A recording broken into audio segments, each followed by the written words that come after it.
the founder and CEO of Entropy. We're going to be starting and discussing what decentralized asset custody is. Before I get into it, I just want to ask everybody, who here already uses a crypto custodian or a multi-sig or like a hardware wallet of some kind? Just raise your hand if you do. Cool, cool. Anybody like coordinate with many different people to sign transactions? Maybe use Fireblocks or something for this? Keep them up. Anybody else? Okay, cool. I see some DAO participants. I see who the real DAO participants are. All right. So I'll get into it. What is an asset custodian? So generally, an asset custodian is a trusted individual or an organization. They hold assets on behalf of another individual or organization. They usually store crypto assets in cold storage mechanisms, or they leverage, advanced threshold cryptography to essentially just keep this fund safe and require coordination between a bunch of different parties. Additionally, in a lot of these existing products like Fireblocks allow users to actually engage with DeFi and wider crypto ecosystems, or through staking. But this is a bit more technical, and not everybody does it. Generally, though, the most important thing to take from this is that usually the users of these asset custodians are high net worth individuals / large institutions. So we're talking about hundreds of millions of dollars, if not billions of dollars, custody on these things. So these protocols and platforms generally only work for people who are custodying such large amounts of money, but they get such novel security features that are extremely important for generally the entire ecosystem. So up until now, these things really haven't been attainable for most consumers. And also, these people are not exactly crypto native entities. Like DAOs cannot generally enter crypto custodians. There's no way for a DAO to say just join with Coinbase custody, for example. So introducing decentralized asset custodians, which is what Entropy is. So a decentralized asset custodian, in contrast to this, is a trustless protocol for securely storing crypto assets. So notice that it's trustless compared to that trusted one. And we can think of this as a crypto-native analog for cold storage mechanisms. Specifically, we're building on top of threshold signature algorithms already. So now we can use these advanced cryptography to actually custody these funds in a trustless manner built on a decentralized network. As said, they're transparent, decentralized, and community-owned entities. These are not owned by the shareholders / investors of these large companies like Coinbase Custody or Fireblocks, for example. These are built upon crypto-native primitives like DAOs. So basically, a general way you can think about how something like Entropy is pioneering the space is what AMMs did to centralized exchanges, decentralized asset custodians will do to centralized custodians. So Entropy, please clap.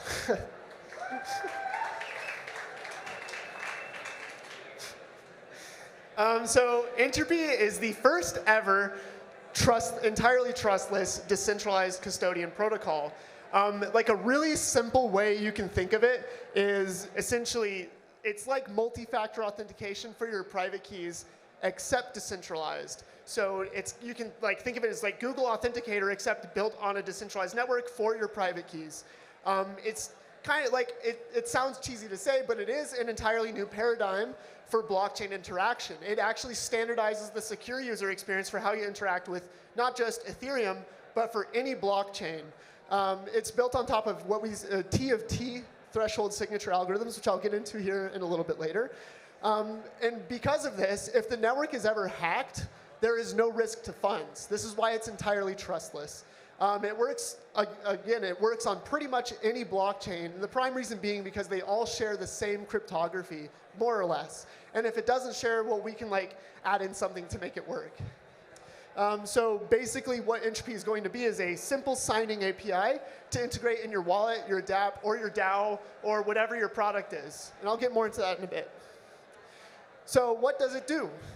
We can do really awesome stuff like address whitelisting, as an example, spending limits. You can say, hey, look, I want to spend only 3 ETH per week. And if I try to sign a transaction that exceeds that spending limit, it's not going to sign it. Time-locked transactions, very similar to like a cold storage mechanism where you say, hey, I want to spend, whenever I want to sign a transaction from this wallet, it's going to take a week for that transaction to go through. So you can say, have like a super cold wallet that just sits out elsewhere that is still accessible, but it still takes a long time for it to happen. And likewise, if it were to ever get compromised, you can see that happening and stop that from happening and like revoke access to it if you need.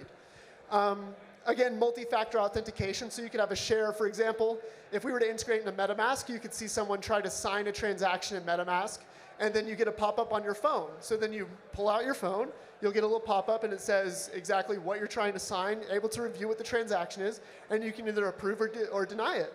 And so that's just basic decentralized MFA.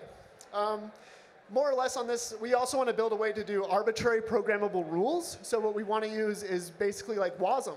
You deploy a WASM blob to the Entropy network, and based on that input, based on some inputs from transactions, our network is able to execute those rules. And if the rules are valid, then it signs a transaction. If it's not, it's denied. So there's a whole programmable method for everyone to actually use this. Also, DAO-controlled signing rules. And as said, works natively on pretty much any blockchain. And again, all of this is decentralized. I'm not kidding about it. It's all on a decentralized network, which is really cool. So as like a little case study, staking providers. So right now we have folks like Coinbase where you can delegate staking, or even like larger staking providers like Staked. Basically, what you do there is you delegate funds to them. They promise to stake them, and they run nodes for you. Now, a lot of people say, look, we want to be able to separate voting rights from staking rights. So that's something you can do with Entropy.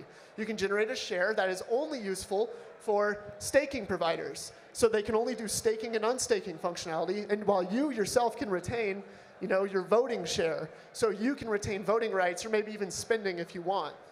On top of this, let's say we have Dante over here who steals a share from, say, the staking provider.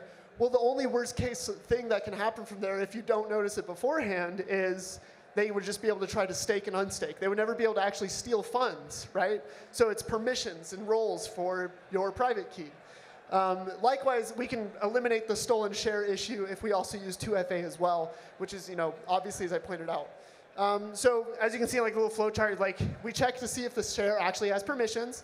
And if it does, we sign the transaction. If it's not, the Entropy's network doesn't sign it. So getting more into depth on the cryptography here, we use TFT threshold ECDSA in the beginning. We have plans for expanding this to EDDSA, Schnorr, and BLS signatures. But the reason we use TFT signing is so that we can have consensus between all the parties. So all parties must agree on signing the same message. And if any of them disagree, then no message will get signed. This is how we make it trustless. That way, Alice can retain a share, and she distributes some other shares to the network, and maybe she hands out some shares to other people who are permissioned. And if in any time something tries to actually sign something wrong, the network just will refuse to sign it. So again, if the network gets hacked, there's never enough shares to actually compromise the funds or the whole private key. Functionally, again, if the network is hacked, no loss of funds, only denial of service is at risk here, which you may say, well, hold on, denial of service to my key is effectively loss of funds. But in the beginning for us, we hate seed phrases. To put this up front, we hate seed phrases, but in the beginning, we'll have you retain your full master seed phrase, which you can retain and keep control of. So you get to retain full custody of your key. And we're going to expand on this by adding social recovery and things like that to actually improve and eliminate the entire risk of having a master seed phrase altogether, and expanding this to DAOs as well, so DAOs can now use social recovery as a means to custody their funds. So you can imagine this is a multi-chain world now, so we can all interact with the same UX from Entropy with any chain. Entropy sets the bar as a standard way to interact with the multi-chain world. Again, a blockchain agnostic signing API. You can interact with most any layer 1 blockchain unless they use some exotic cryptography, but we all know that those protocols don't make it. They're all in GMI anyway. So in a multi-chain world, Entropy closes the UX gap, enabling a comfortable, secure, standard UX across any chain. So the same 2FA device you're going to use to interact with Ethereum is going to be the same one that you use to interact with Cosmos, right? So a big benefit for using Entropy for this is that traditional custodians are very slow or entirely resistant to just integrating basic functionalities like staking and like voting. And instead, Entropy just supports this natively and trustlessly. So this is the power of using a crypto-native entity and a crypto-native kind of protocol on top of this and replacing sort of these Web 2-based primitives. So here's what we're going to expect within the next year. In 3 months, we're going to try to get a pink paper out. We have a pretty ambitious timeline. So we're all moving extremely fast. Just this past week, we did a team offsite. We got about a month's worth of work done in about a week. So pretty wild. We're moving extremely fast. So here's what we're trying to do. 3 months, pink paper. In 6 months, we're going to try to have an incentivized testnet out with a developer SDK so people can start integrating this and testing it and building on it. 9 months, we want to reach mainnet. And in a year, we want to have multi-factor authentication via a mobile app. And we want to really standardize that UX and be like the first team that actually sort of tries to eliminate this issue of private keys on generally any blockchain. Again, I said I hate seed phrases, and I don't think you'll hear a lot of cryptographers say this, but we're really trying to get rid of them. Later, we want to go after DAO custody and add in social recovery and a whole lot more. So here's our team. I'm the founder CEO. We have Mish Wong as our product engineer, Luis Reyes, head of Vibes, and as well as our awesome engineering team, Jesse Abramovitz, David Fonten, and Thor Kamphefner. We also have Jarrell James, who just recently joined us as our head of growth, and Jordan Pacific as operations. So that's it for me. I'd be happy to take questions now, if anybody has any.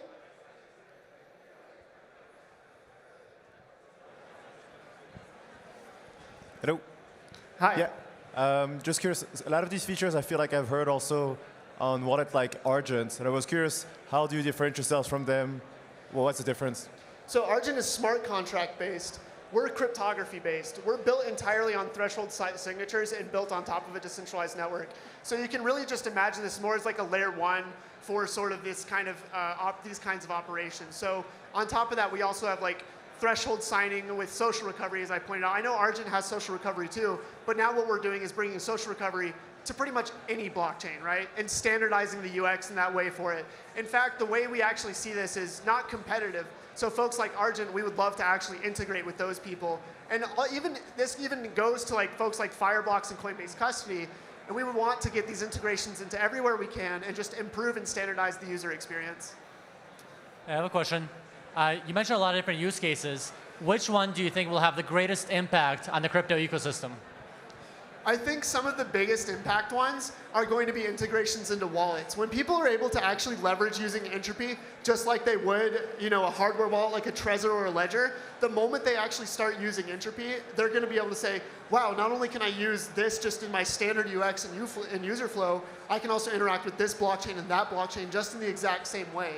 And so when people see how easy it is to onboard a key and grant those shares and securely access their funds that way, I think it's going to make a big difference.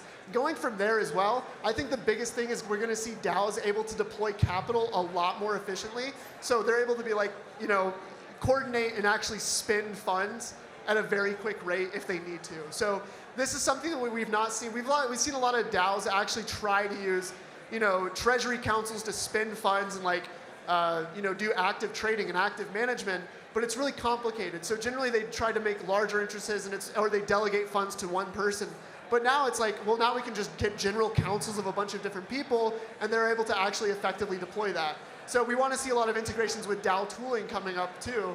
And so that way it's things like payroll and things like that. And we're going to see more movement for more Web 2 based kind of applications. And we're going to start seeing a lot more crypto native stuff.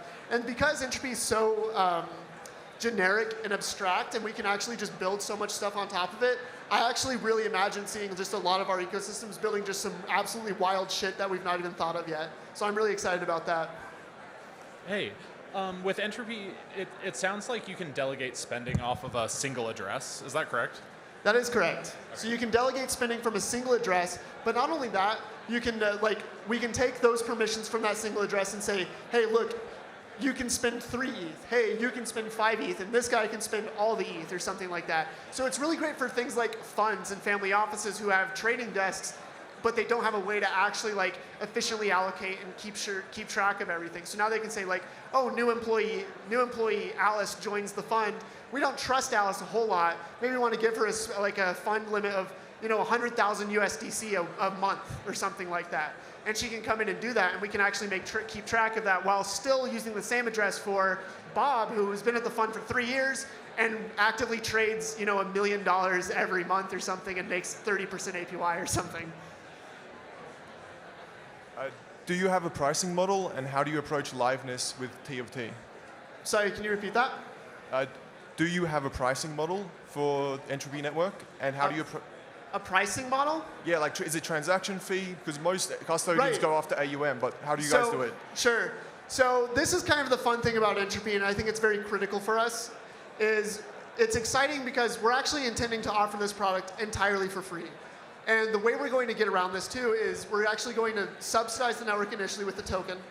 Moving on from that, what we're going to do is work with our community and ecosystem to actually develop a business model that we can actually develop to bring both revenue and value to both the validators and the users itself. So at the beginning, we're trying to emphasize network effect and growth on that network by just offering it for free. And then we just want to work with those people who are most interested in using Entropy and most actually innovating on top of it. We want to find a business model that works for them. So with that said, we hate the Web 2 crypto business models for crypto asset custody. They're really bad. Like Coinbase custody costs like $20,000 to use, plus you have to pay transaction basis points, and I think even withholding basis points for however much you put in. And that's such a Web 2 way of thinking about this business model. You have to fund insurance and all these things, so it is intrinsically extremely expensive.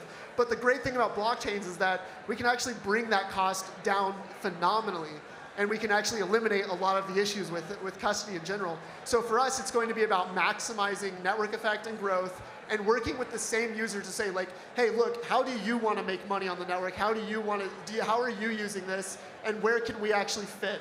And because we're like the standard platform that kind of goes between all these different blockchains, we see huge avenues of where we can drive revenue. But right now, we're just mostly focusing on product and usability, and then we're going to focus on revenue. Going into your second question, you said about liveness, right? So when you talk about liveness, you're referring to like how do we incentivize the nodes to stay online. I think I answered that with our staking model as well. So we're built on Substrate.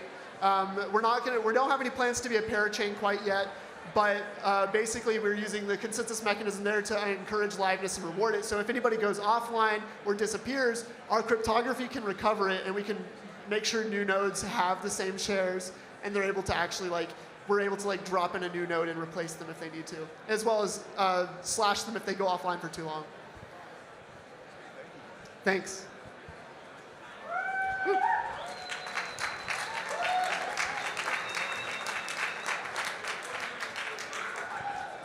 Oh, I have 5 minutes? Is there any other Q&A? Why are you so hot? What can I say? I mean, that's what happens when you join Femboy Capital. I'm not going to lie, guys. Any other questions? No? Oh, is there one more? Okay. How were you able to raise some capital for the project if you still don't have a business model? Our venture partners know what we're building. When we pitch, I'll be honest, right when I pitch these funds, when I've pitched other angels and stuff, and I see a lot of our angels here in the audience as well, when we pitch them, they immediately understand the problem we're solving, and they understand exactly how. Yeah, exactly. You do. Everyone does. Everyone knows it. It's a huge problem, and everyone's afraid to actually go after it. But I'm not. Let's do it. Anyway, but what I would like to say there is, our venture partners are really smart. They see the issue, and they know exactly where the money can come from. So it's not a matter of how we're going to do it. It's more of we get the users, we get the network effect, we work with our partners. The revenue will come. It's not a complex issue. You'll see so many different products that are already subsidizing things. But I think there's an issue of trying to shoehorn a business model early. And if it doesn't work, everyone is so incentivized to stay in that one business model. Even though it's not working, they think they can try and fix it.